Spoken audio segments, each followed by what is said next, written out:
Hey guys, it's Editing HD here. So I just wanted to apologize in advance for the shitty mic quality of this video. Uh, while editing, I just realized that when I was recording, the mic was coming through my webcam instead of my actual microphone that's in front of my face. So you guys are just gonna have to bear with me with that. Sorry about that. Yeah, I apologize very greatly for that. You know, it is what it is. It is what it is, brother. It is what it is. So yeah, I hope you guys enjoy the video. Please like and subscribe and sub for no more mic quality issues. Thank you. Bye. Going on, y'all? It's your boy HD MMA back with the real fight predictions for UFC 320. Fuck all the MMA gurus, the bedtime MMAs, the fucking whatever the fuck y'all want to watch. This is the real predictions. I'm gonna want to bet the house on these. All right. There's a reason why I only come out with these the day before the fight, not because I'm fucking rushing and trying to put this shit together and procrastinating. It's because I'm researching. I'm in the fucking lab with these. I'm fucking dissecting this to the molecular level. This entire event, I pulled apart this entire card, researched every fighter. I know every fighter's fucking Costco rewards gift card fucking number out this bitch. So yeah, we're gonna go through this whole fight card from the early prelims to the main event, which I got a surprise for y'all about my predictions with. Starting off, also another reason why I want to do these before the actual fight card, right before the day before, is because for some fucking reason this fucking billion-dollar company always cannot put the fight pictures of the fighters they have fighting on the card. I said like fighters like 13 times in that sentence. They can't put the fucking the pictures of the fighters on the website until the day before, and I like to get a good look at the player builds of all these guys and gals. So yeah, starting off, we got Veronica Hardy versus Borgan Walker. I'm going with with Veronica Hardy by decision. Fucking Walker hasn't. That was a fart. Walker has not fought in the UFC in like 2 years, over 2 years, I think. And she's also 1-2 in the UFC. Technically, she's 0-2. Her one win was on it was a Ultimate Fighter season finale. So technically, in the actual UFC, she's 0-2, which is absolute dog shit. But they're women. What can you expect? And she's old as fuck. She's 37, and I just think Veronica's way better. She also got Walker also got finished by Juliana Miller, who Walker won against. I mean, who Hardy won against in one of her last fights. Veronica, she was on a bit of a streak. I think she was on like a 3-fight win streak, including the Miller fight. And then she lost to Eduardo Mura or some shit like that, someone like that. But I think she is gonna get the win over Walker. I think Veronica, her movement is too good.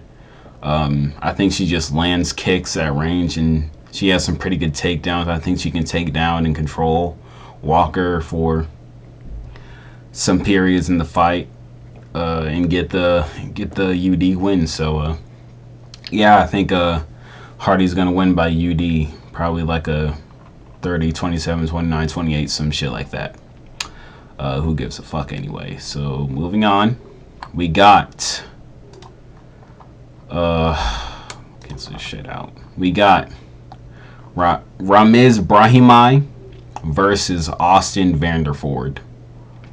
I'm going with Ramiz Brahimaj by a second round or a first round sub.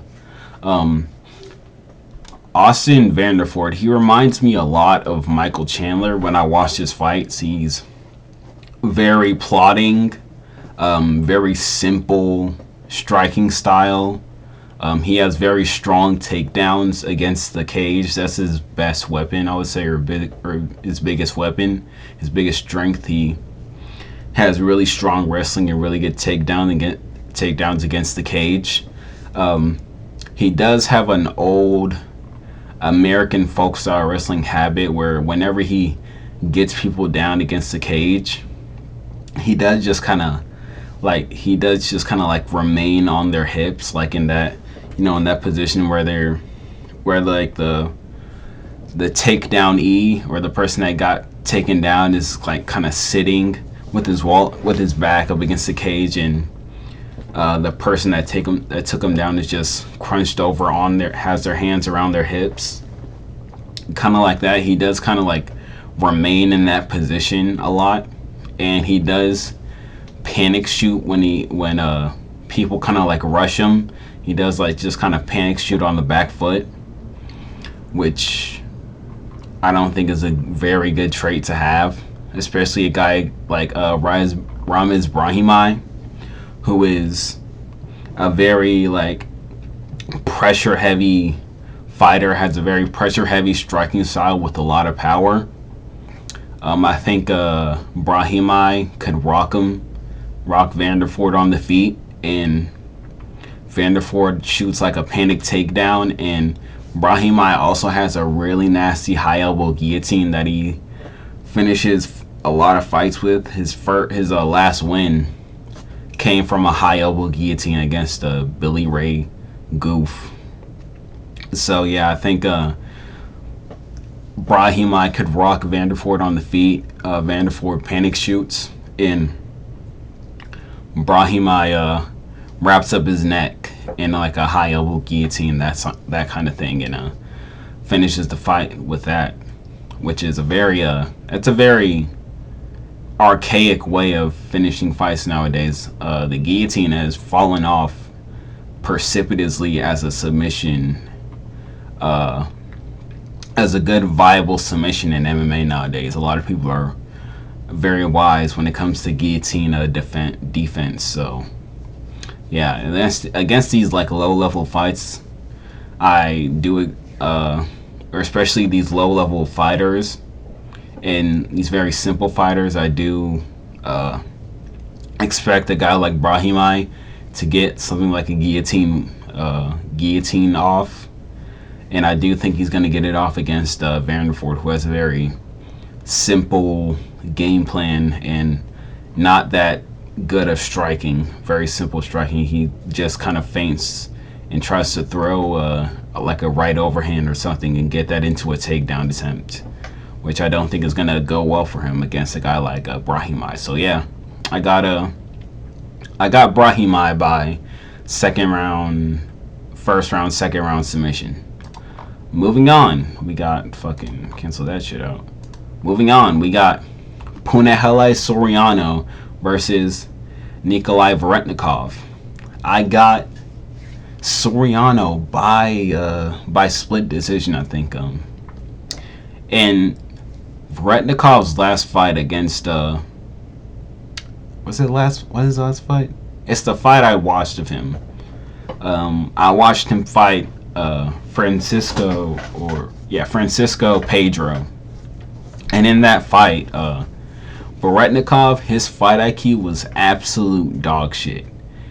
He has a lot of tools, and he has a lot of good tools in his game, but he does not use them good at all. He doesn't use them at the right time. He tends to get overzealous and like give up a lot of bad positions, trying to go for like wheel kicks and shit like that. It happened in that Pedro fight. Varetnikov threw like some spinning kick, and Pedro rushed in, got Varetnikov's back and hit him with like a suplex, got him to the ground like that. And I don't see that going well against someone like a Soriano, who's moving down to middleweight, who's very strong, very explosive, very pressure heavy style, has way more and is a lot more explosive and faster than someone like Francisco Pedro. And I see Nikolai, or I see Varetnikov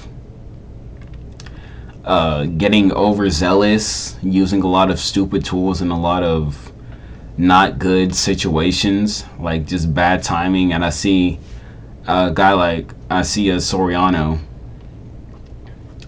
capitalizing on some of those bad positions that Varetnikov gives away in fights, and I see him just kind of grinding out to a split decision.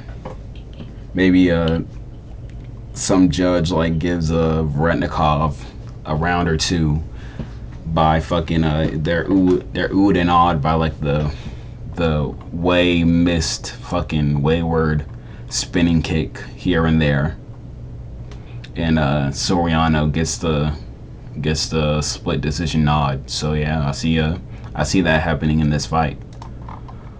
Moving on, we got Patchy Mix versus Jacob Wicklax. I don't care about a fucking Polish pronunciation. It's fucking, to me, it's Jacob Wicklax. Yeah, I'm going with fucking Patchy Mix by second round sub. Something I've never second round sub. Something I never thought I'd say in my fucking life. Yeah, Jacob Wicklax. When I was watching his fights, first off, he's fought a guy named Sebastian like Prybaxiv or something like that. He's fought a guy named that 5 separate times. Like across his whole career, he's fought the same guy 5 times, which is insane to me. That's like the highest. I looked it up. That's called a pentology. That's the word of the day. Pentology. He's had a pentology with some guy named fucking Sebastian over in Poland, which is just insane to me. That's a fun little factoid. Word of the day. Pentology. Word of the day. Yeah, he's fought that guy like 5 times, and I think it was the 5th fight was his most recent fight, and he didn't look all too good. He's very like scrappy. With his strikes, he kind of just gets in the war, gets into the pocket, just swings shots, which it's entertaining. It's it's good for your style, I guess, but I don't see that going well in the UFC at all. He had the same kind of style as that other guy, Robert Ruchala, his name was. He fought William Gomez on that Paris card, on the Malvov Braulio card. Fucking heater. Yeah, he's had that same kind of style as both those two had the same kind of style.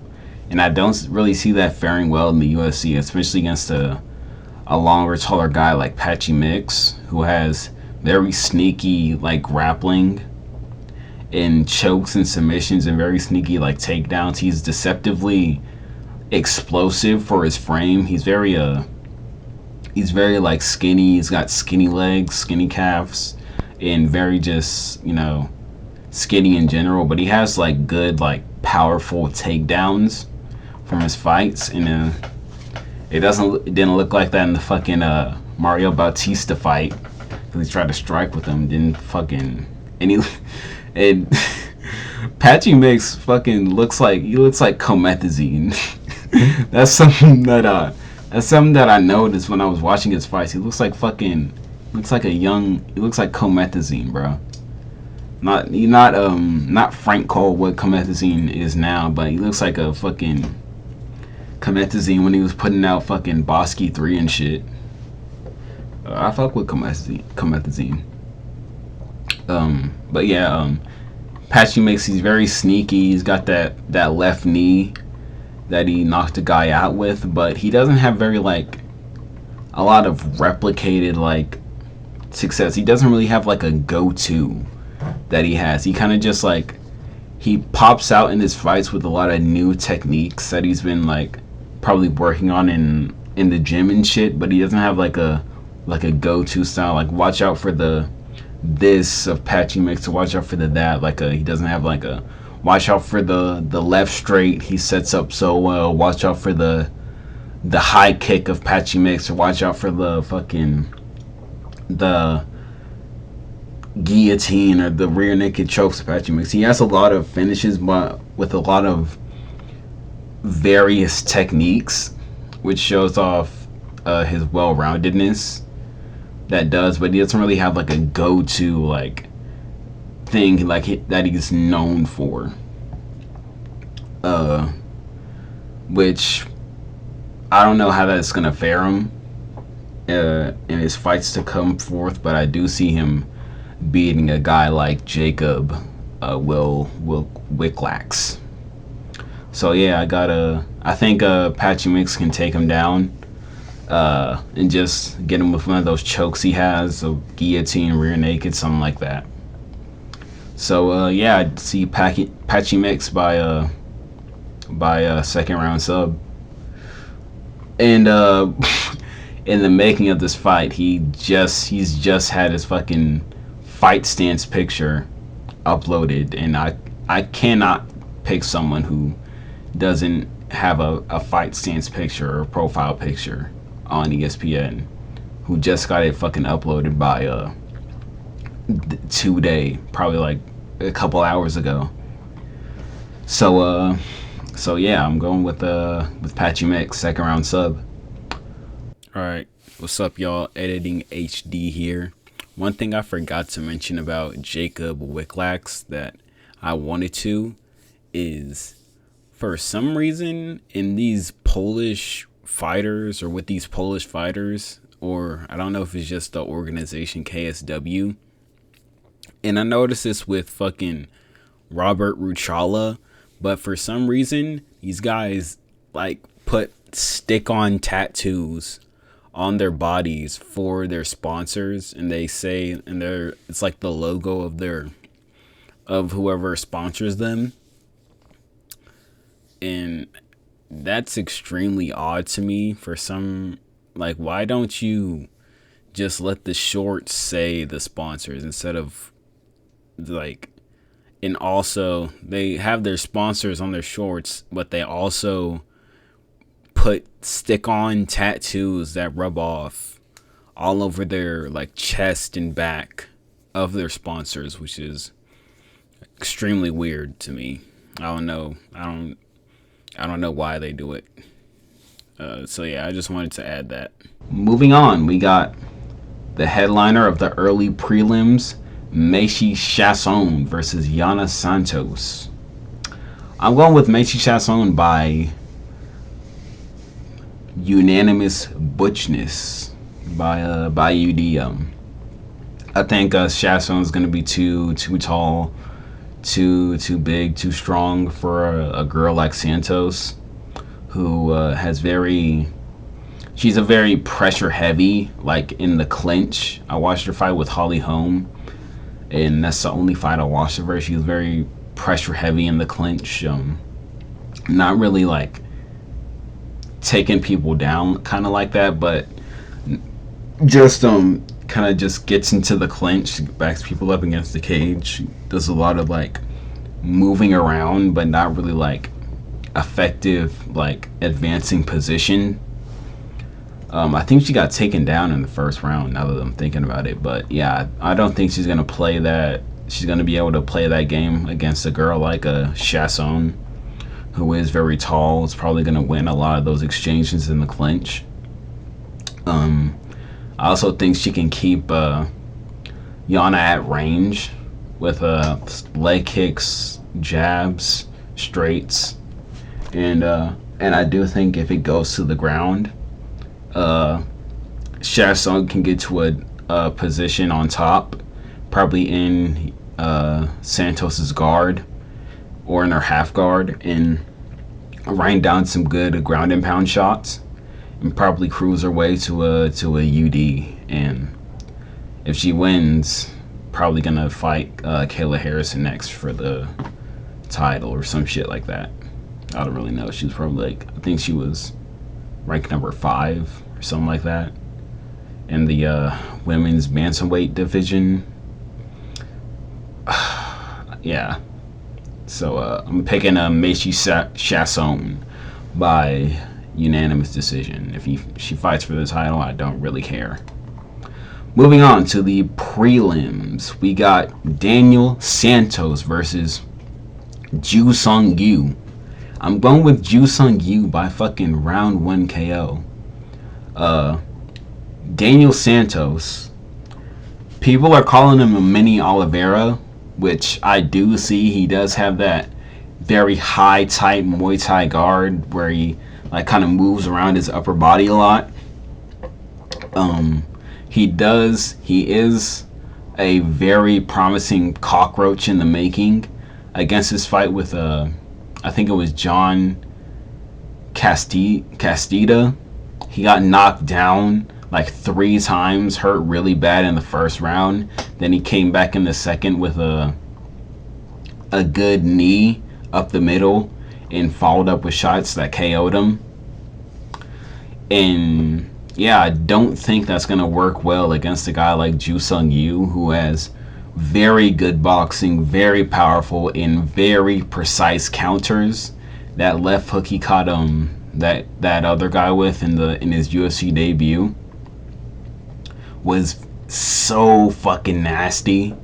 Just a tight, good left hook with not a lot of power to it, just a fast, good left hook on the counter of that guy's overreached right straight, put him out cold, face planted him, which is not a good sign for a guy like Daniel Santos, who does come forward a lot and he does leave himself open, especially with a left hook to the body.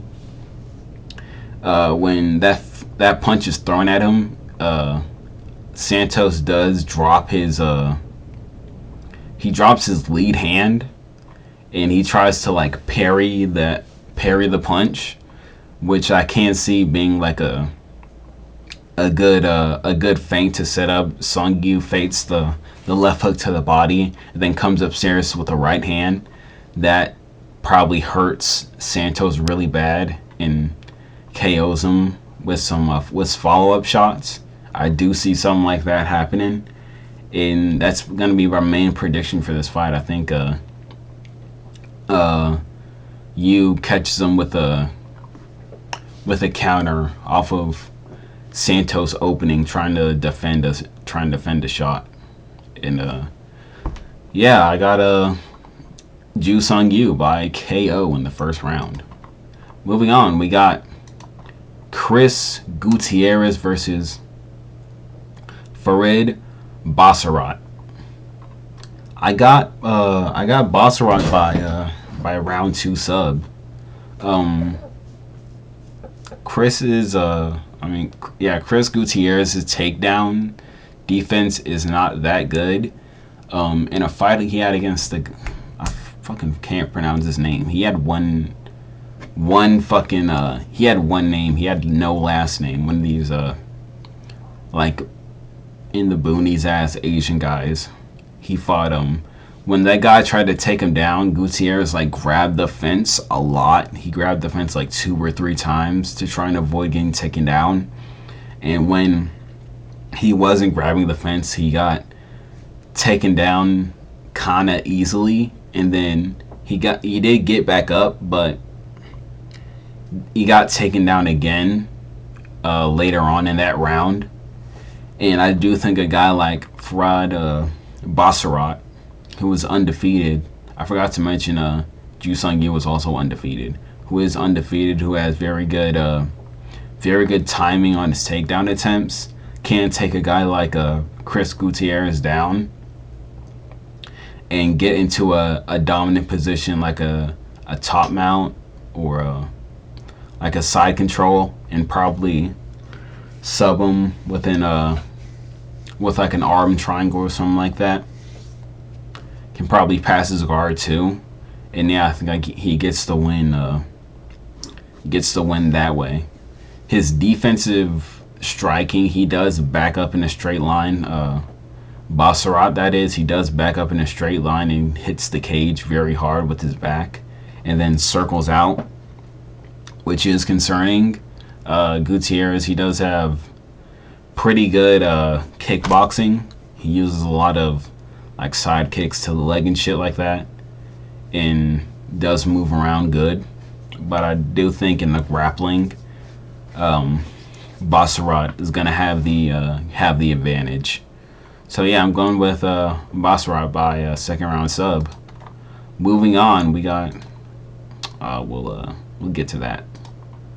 Moving on, we got Edmund Shabazian versus Andre Muniz. This fight, this shit had me sitting like a motherfucker, cause I do see a guy like Muniz who has very good jiu-jitsu and very good submissions, submitting a guy like Shabazian, who is a striker, and when he does lose, he gets taken down and he gets submitted. But in his most recent fight, Shabazian, he fought Andre Petroski, who has a very similar archetype to Andre Muniz. He's a chinny jiu-jitsu guy with good sneaky submissions, and he got the UD win in that fight. And I do see him when he fights Andre Muniz. I do see that same kind of outcome happening, where he just kind of stays, defends the takedowns a bit, gets up. Petroski only got 2 takedowns out of the 6 he attempted in that fight. And I do see Shabazian staying away from the takedowns, getting back up, and just kind of outpointing him to a decision. I do see that. I know he's had like a lot of cardio issues in the past, and his takedown defense has been shoddy in a lot of his fights, but in that last fight he did improve his takedown defense. So yeah, I'm going with Shabazian by unanimous decision. I think he probably wins rounds 1 and 2 and kind of just floats off to a decision. And Muniz, he got fucking TKO'd by Paul Craig. And Paul Craig was on top of him, and he just grounded pounded him out to a TKO win. So yeah, I do not trust that. I don't like it at all. So I'm going with Shabazian by a UD. Next up, the fucking Birdman hands on. Next up, we got my boy, Ateba Gautier versus Tristan Vines. Y'all already know who I'm fucking going with. Y'all already know, I know, y'all know, the odds makers fucking know. I'm going with fucking Gautier by fucking round 1 KO. I don't even need to explain shit, bro. I don't need to talk about nothing, about Nathan, bro. Y'all already fucking know what's about to happen. Fucking Gautier is gonna come out with the fucking high guard, pressure him up against the cage, and fucking unload nukes on his ass, bro. Look at him right here. He's sitting like a fucking Roblox idol animation. What the fuck is this? You expect me to pick this guy to win a fucking UFC fight? Come on, man. This dude's 3 losses all come from fucking TKO, bro. TKO. You expect me to pick this guy to fucking win? Are you out of your fucking mind? Are you Blem? Are you fucking Frost? I'm turned into a fucking Canadian at the bit. Like, bro, what the fuck are y'all bro?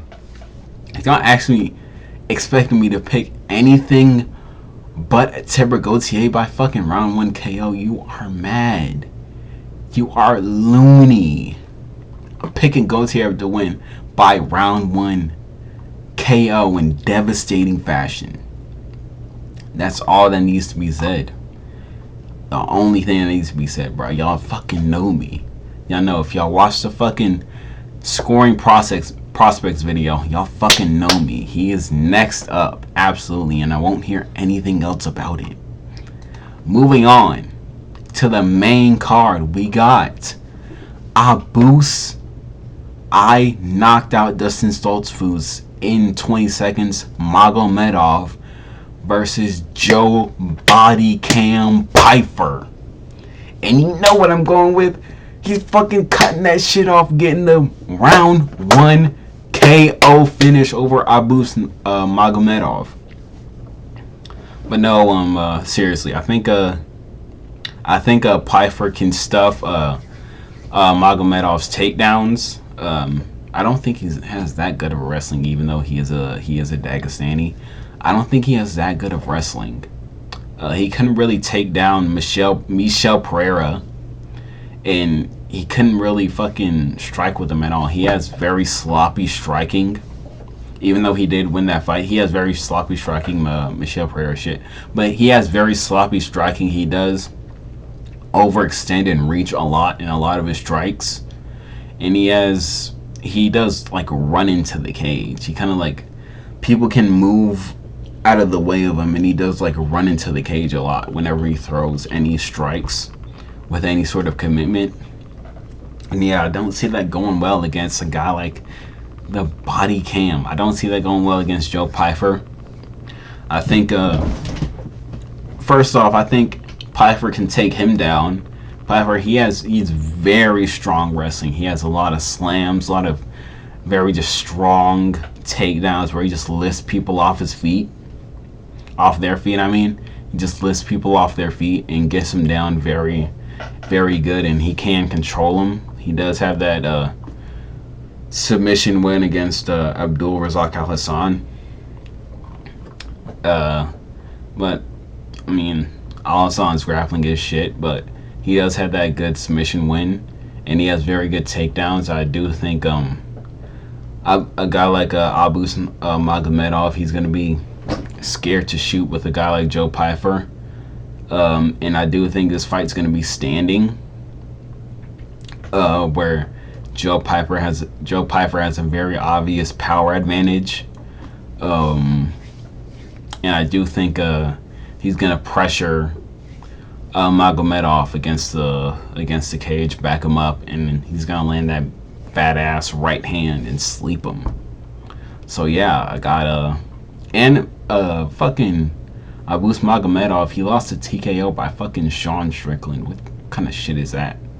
What kind of fucking shit is that? So yeah, I'm going with Joe Pfeiffer by Big Joey P, Big JP by fucking round 1 KO. We're getting the fucking meme. He didn't.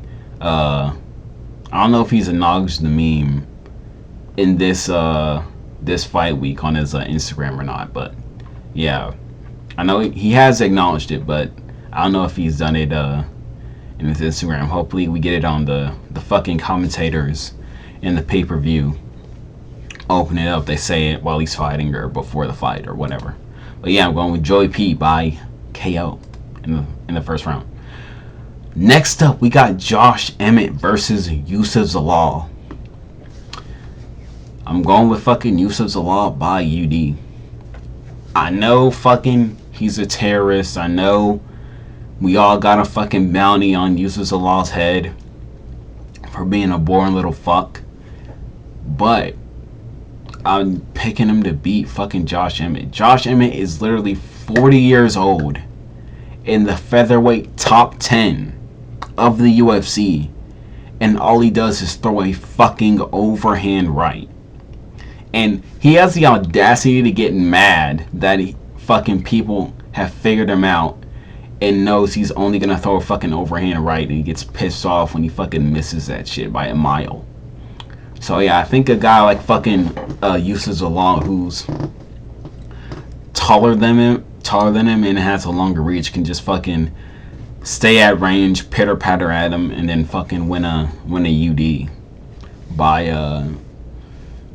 just fucking, you know, Leon Edwards massing, feigning at range, kicking at range, fucking throwing pitter patter jabs and straights at him like and doing that shit. And he also has Zalal does have sneaky submissions. He has like three submissions on a row before his last fight. We got three submissions in a row before his last fight. So yeah, he could do something like that, take Josh Emmett down and submit him or something like that. But I'm picking him by UD. I'm keeping it safe. Picking him by UD. Just moves around, picks at him, just fucking does what Lerone Murphy. Oh my days, Lerone Murphy, bro. Fucking Lerone Murphy. That's 9 fights in a row. I truly believe I deserve a title shot. You know, I do think Zalal does what Lerone Murphy did to Josh Emmett, but with less power and doesn't knock him down. So yeah, I'm going with Yusuf Zalal by decision. Moving on to the featured fight of the night. We got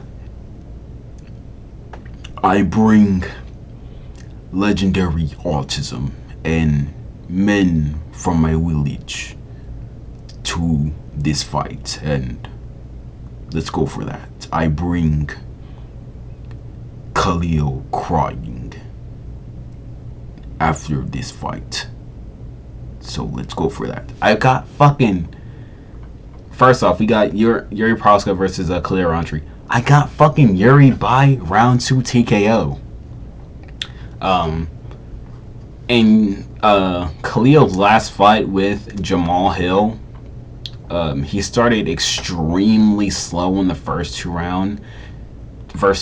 Just kind of fucking picking and feigning at Jamal Hill to try and set up a big shot in the later rounds, using a lot of low kicks and shit like that, just kind of feigning at him, getting reactions out of Jamal Hill. And I don't think that's just gonna work against a guy like Yuri, who's coming at you. He's fucking eating all of your shots. He has great chin, great survivability, eating all of your shots. He's very unpredictable, very hard to read. He's improved on his head movement a lot. In his fight with Jamal Hill, where he did TKO him in the second round, he improved on his head movement a lot, and he throws very unorthodox strikes from a lot of angles, and I don't think Khalil's going to be able to read that very well. I think he's going to get overwhelmed in the first two rounds. I think the first round, Khalil's going to try and pick at and start slow, and then Yuri's just going to fucking autism, throw like jumping feints at him and shit, kind of get Khalil off a rhythm, or not even gonna let Khalil set up a rhythm where he's gonna time Yuri and expose his defenses. I think just Yuri's gonna just fucking autism his way, just fucking, you know, throw a lot of unorthodox feints at Khalil. It's gonna overload him. And yeah, I do think he's gonna catch Khalil in the second round after that and finish him and put him on the ground. I don't think Khalil has the power to really hurt Yuri like that. You gotta have, in order to hurt Yuri, you gotta have like Alex Pereira level power where you can just catch people devastatingly on the chin. I don't think Khalil has that. So yeah, I got Yuri Prochazka by second round TKO. Moving on, we got the co-main event of the evening. Merab Dvalishvili versus Corey Sandhagen. Corey fucking Nerdhagen. Name fucking all the Star Wars movie, bro. Bro, how did fucking Luke Skywalker save Princess Leia in the Star movie, bro? You don't know shit, bro. Like, we got Corey Sandhagen versus Merab. I got fucking Merab, bro. I got Merab. Here's the thing. I don't see Corey, like, really finishing Merab like that. I know he has flying knees or whatever. I know he has wheel kicks. I know he has shit like that, but he does not have the genetics to really finish people like that. He's all technique, no genetics. That's what Corey Sandhagen is. He's just really wiry and really skinny, but that's all he has. He doesn't have that much speed. He's not that explosive.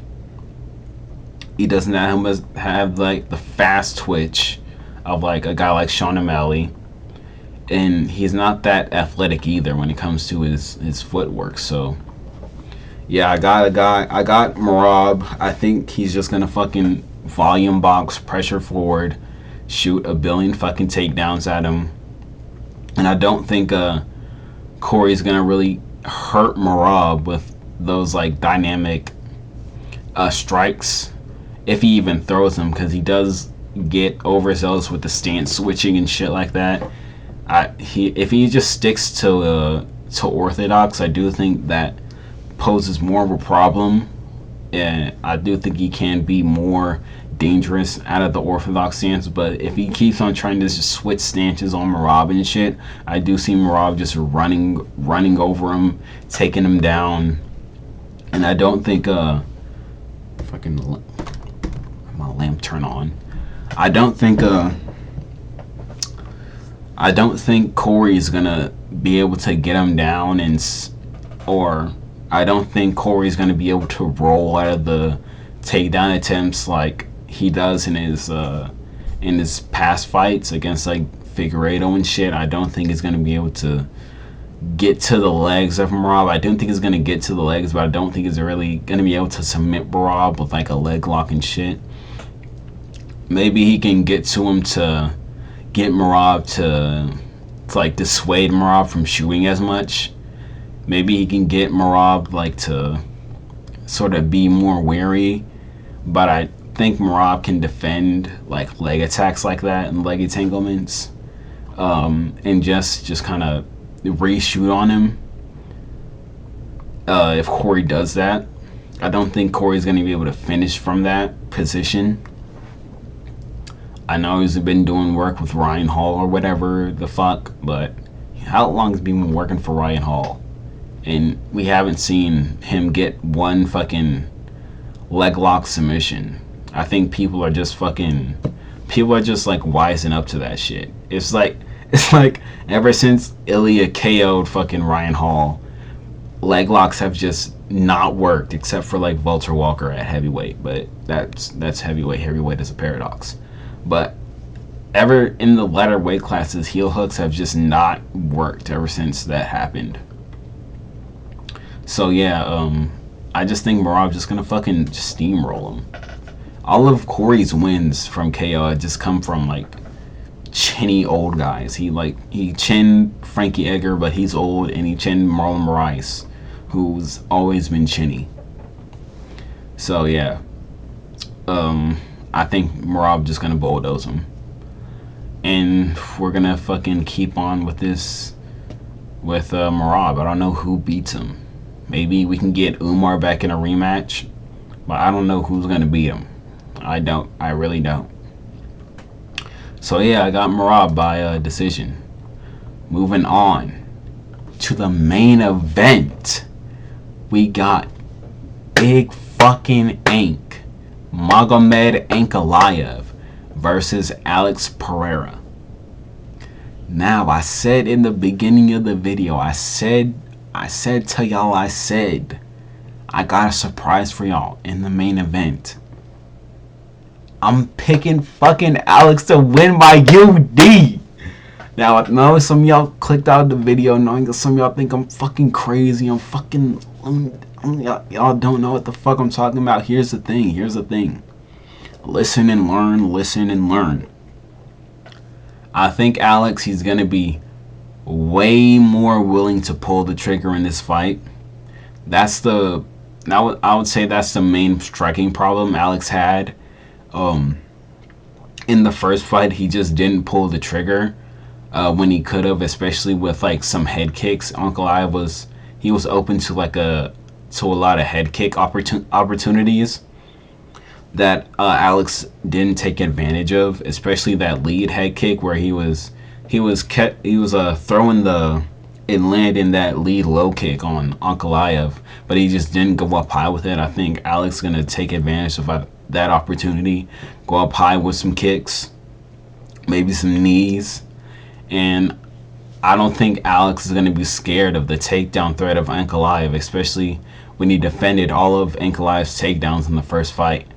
And I do think Alex is going to be way more active in getting his back off the fence in that clinch scenario where where Ankalaev is trying to hold him up against the fence. I do think he's going to try and separate, create space, and maybe throw up some knees or some elbows in the clinch.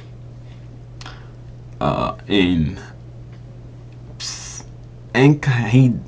he did rock Alex in the first fight. He hurt him with a straight left, but I don't see Ankalaev. I don't see Ankalaev really stepping on the gas. He doesn't really notice when he's hurt people like that. He just he hurts them, and then like in the first fight, he hurt Alex and then he clinched with him. So he doesn't really have a good ability to notice people. Notice when he hurts people, and really step on the gas like that to try and get the finish. If he doesn't like visibly rock you really bad where you drop, or he doesn't like flatline KO you, he doesn't really have that instinct to really get on the finish like Alex does. So yeah, I do see Ank not changing much on the feet since he already beat Alex the first time where he thinks he does, where he thinks he has. That fight was way fucking closer than people want to admit. Way closer. So I don't see him changing much, but I do see Alex Pereira taking advantage of some opportunities and being able to had a fucking massive brain fart. Being able to take advantage of opportunities, get some head kicks in there, and kind of just outpoint him. He did outpoint Ankalaev in like the first, the third, and the fifth in the striking. So yeah, I see Alex getting a UD win, and that is my prediction for UFC 320. Let me know if y'all think I'm fucking crazy in the comments below. Come back to this video and fucking, if I'm right, come back to this video and glaze me rightfully. Y'all already know. I got a feeling. Trust me, I got a fucking feeling about this. I think fucking Pereira's gonna take it home. I really do. I really think Poaton's gonna take it home. That's a sneaky little prediction by me. You know, that's a good little prediction. I can't let you get. That's a sneaky little prediction by me. That really is. I do think Alex is gonna take it home. I got a feeling, and he's switched up his whole personality in this fight, which has gotta pay off. In the lead up, he's been way more fucking animated, talking way more, asking the fans, which could be like an influencer, pseudo influencer transition. Maybe he's gonna retire after this fight,